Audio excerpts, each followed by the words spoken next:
You like what you see? That is the Nokia 1280. That is the old Nokia phone. It's an old Nokia phone. So one thing about this phone is the game aspect. Children usually like this phone game. We have three games in this phone, which is the Bounce, the Snake Zenza, and the Soccer League. Every children loves to play this game on the Nokia 1280 phone. It's a very strong phone and it has strong battery. And again, this phone have demo. In that demo, they will show you how to use the phone. Either it's a ringing tone, the ball, or the alarm tone. You can do that one.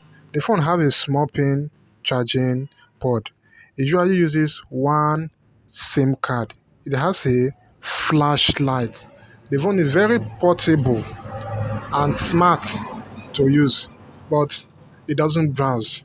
You just use it to receive and make call and to play game, including ringing tone.